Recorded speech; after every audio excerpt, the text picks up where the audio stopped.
वहाँ ये सब मेरे साथ ही क्यों हो रहा था? मैं बस एक नॉर्मल टीनेजर के जैसे रहना चाहती थी, दोस्त बनाना चाहती थी, घूमना चाहती थी और अपने पेरेंट्स की वजह से एक जगह से दूसरी जगह मूव नहीं करना चाहती थी। हाय एवरीवन, मेरा नाम पॉलिन है। मैं 15 साल की हूँ और मेरी लाइफ किसी नाइटमेयर से कम नहीं है। मेरा बचपन भी कुछ खास नहीं था। 10 साल की उम्र तक मैं अपने पेरेंट्स के साथ हमारे प्यारे से घर में बिल्कुल एक ऑर्डिनरी लाइफ जी रही थी। लेकिन एक दिन एवरीथिंग चेंज्ड। ये किसी वियर्ड मूवी की शुरुआत जैसा लगता है, लेकिन बिल्कुल सच है। That day I'd left school and was waiting for one of my friends to come and take me home. मेरे पास शाम के लिए बहुत सारे प्लान्स थे। मुझे पढ़ाई करनी थी, फ्रेंड्स के साथ वॉक्स पर जाना था और अपने फेवरेट कार्टून का एक नया एपिसोड देखना था। लेकिन उसके बजाय मैं एक कार में थी जो बहुत तेजी से शहर के बाहर निकल रही थी। किसी ने मुझे कुछ बताना जरूरी नहीं समझा। मॉम ने बस इतना बोला कि वहाँ से निकल जाने में ही हमारी भलाई है। मेरे पेरेंट्स ने मुझे अपने खिलौने भी लेने नहीं दिए। उन्होंने कहा कि नई जगह पर वो मेरे लिए सब कुछ खरीद देंगे। मुझे बस इस बात का दुख था कि मेरे पास कोई फोन नहीं था और इसलिए मैं अपने फ्रेंड्स को गुड बाय भी नहीं बोल पाई। But I wasn't sad for long. मेरी नई लाइफ किसी फेरी टेल जैसी थी। हमने एक दूसरे स्टेट के एक नए शहर में सबसे लग्जूरियस होटल में चेक इन किया। मेरे पेरेंट्स ने डॉक्यूमेंट से डील करते हुए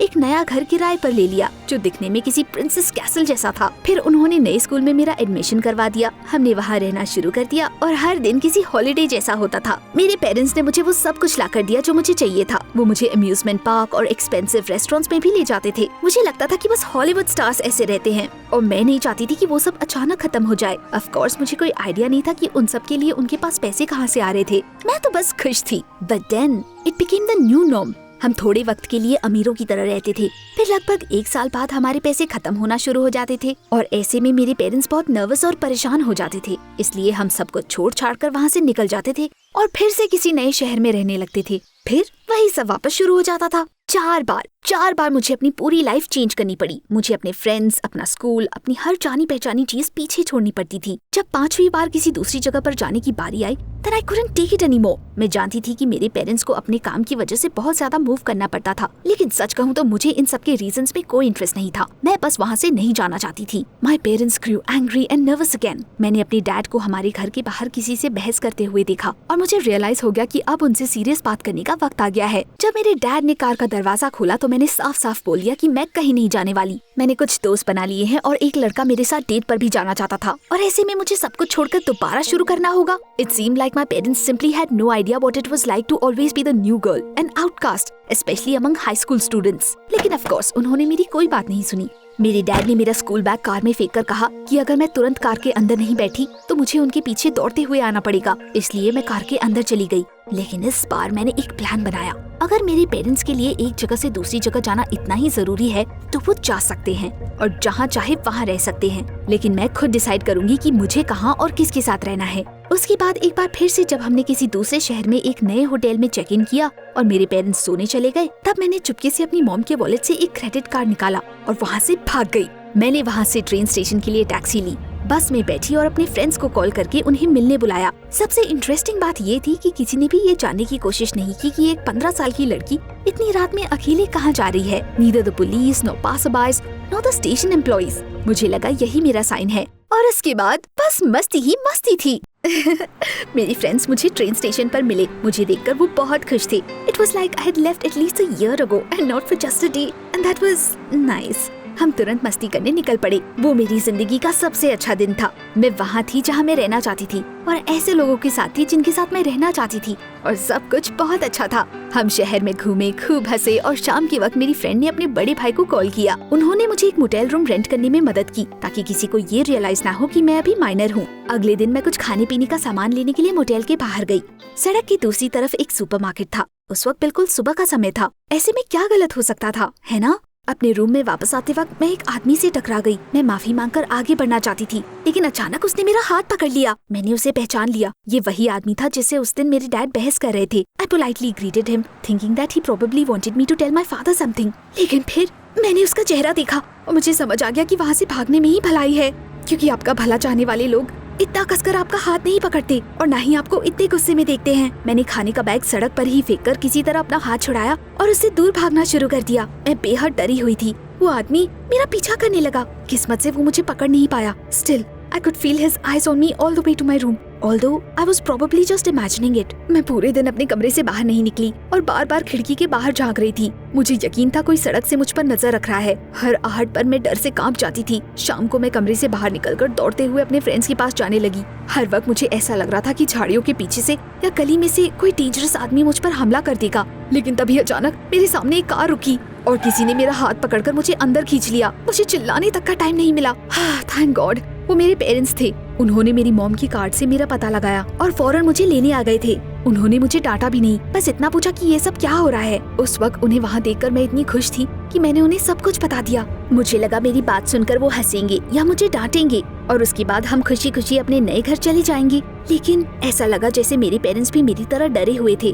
डैड ने तुरंत कार स्टार्ट की और हम वहाँ से निकल पड़े। हम बिना रुके पूरी रात चलते रहे, लेकिन इस बार हम उस अच्छे शहर के खूबसूरत होटल में नहीं गए जहाँ से मैं भागी थी, बल्कि पता नहीं कहाँ गए थे। ये कोई गांव था जहाँ बस 2-4 घर थे। उस वक्त मेरा फेरी टेल पूरी तरह से खत्म हो गया। किसी एक्सपेंसिव रूम के बजाय मेरे पेरेंट्स ने एक ट्रेलर रेंट किया। किसी अच्छे से स्कूल के बजाय मुझे गांव के एक छोटे से स्कूल में पढ़ने के लिए भेजा और किसी अच्छे शॉपिंग सेंटर के बजाय मैं और मेरी मॉम वहाँ के एक लौते स्टोर में जाते थे जहाँ सिर्फ घटिया चीजें मिलती थी। And that was not normal at all. मुझे हमेशा ऐसा लगता था कि हम किसी से छिपने की कोशिश कर रहे हैं। ऐसा लग रहा था कि जैसे हम किसी डिटेक्टिव स्टोरी में हैं। लेकिन जहाँ तक मुझे पता था हम ना तो विटनेसेस थे और न ही सस्पेक्ट्स। और हमेशा की तरह इस बार भी मेरे पेरेंट्स को मुझे समझाने की कोई जल्दी नहीं थी। उन्होंने बस इतना कहा कि हमें कुछ वक्त तक वैसे ही गरीबी में रहना होगा। उन्होंने ये भी कहा कि ये सब बस मेरी गलती की वजह से हो रहा है। अगर मैं वहाँ से ना भागी होती तो वैसा कुछ नहीं होता। Things got even worse when I came to school and found out that my new classmates were very unfriendly. मेरे पास कोई ऐसा नहीं था जिससे मैं बात कर सकती थी।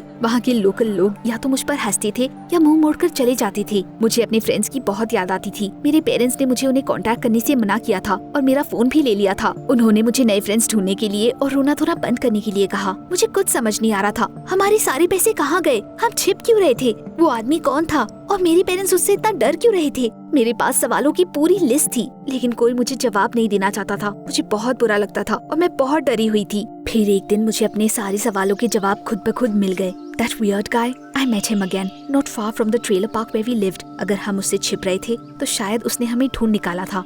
उस वक्त मैंने अपनी लाइफ की सबसे डम चीज करने का फैसला किया। मैंने सोचा मेरे पेरेंट्स तो मुझे कुछ बताने से रहे और उनकी वजह से मेरी लाइफ जहन्नुम बन गई थी, इसलिए मुझे खुद सब कुछ पता लगाना होगा। उस आदमी से छिपने या भागने के बजाय मैंने उसके पास जाकर पूछा कि आखिर वो हमसे चाहता क्या है। What he told me broke me, not literally but anyway. उसने बताया कि वो हमें ही ढूंढ रहा था। Well, सही तरीके से कहूँ तो हम सबको नहीं। उसे मुझसे कोई लेना देना नहीं था, बल्कि उसे मेरे पेरेंट्स चाहिए थे। और ये सब केवल इसलिए क्योंकि मेरे पेरेंट्स वो नहीं थे जो वो खुद को बताते थे। उन्हें अपने काम की वजह से बार बार जगह बदलनी नहीं पड़ती थी। मेरे पेरेंट्स बस मामूली ठग थे जो बिजनेसमैन होने का नाटक करते थे, बैंक से लोन लेते थे और किसी प्रॉफिटेबल बिजनेस के अमीर लोगों से पैसे लेते थे।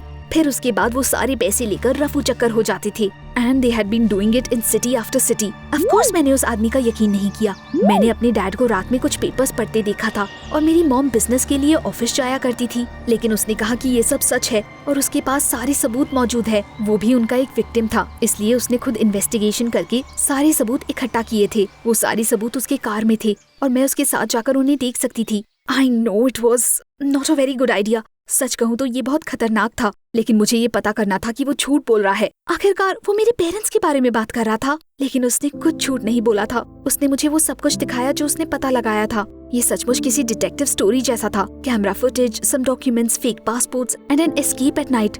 और फिर उस आदमी ने मुझे उसकी मदद करने के लिए कहा। उसने कहा कि उसे पता है कि मुझे इस बारे में कुछ नहीं पता और ना ही मैंने अपने पेरेंट्स की हेल्प की है। मैं एक अच्छी जिंदगी डिजर्व करती हूँ। वो मुझे वापस अपने फ्रेंड्स के पास जाने और एक नॉर्मल लाइफ जीने में मेरी मदद कर सकता है। If only I helped him catch my parents and send them to prison. मैं तैयार हो गई। अचानक एक ही पल में मेरा सारा भरोसा टूट गया था। मैंने हामी में अपना सर हिलाया और उसके बाद उसने मुझे बताया कि मुझे क्या करना है। उसने पूरा प्लान बनाया था। I had to keep our talk a secret. Calmly go back home, lock the door of our trailer from the outside and leave the keys in the lock at the right moment. उसके बाद मेरे parents उसमें से बाहर नहीं आ पाते, लेकिन police आसानी से अंदर जाकर उन्हें जेल ले जा सकती थी। उसके बाद मैं घर गई। वहाँ पहुँचने के बाद मुझे रियलाइज हुआ कि मैं वो नहीं कर सकती।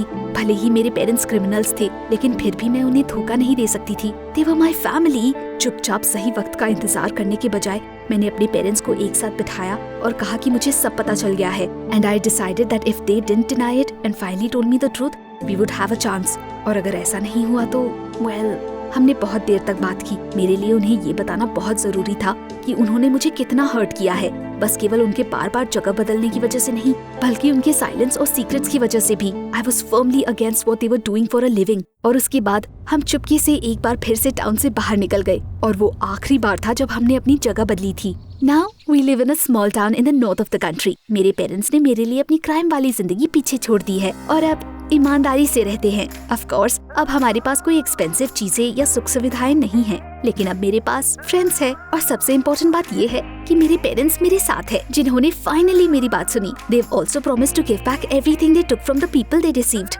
After all, मैं नहीं चाहती कि हमें हमेशा भागते रहना पड़े।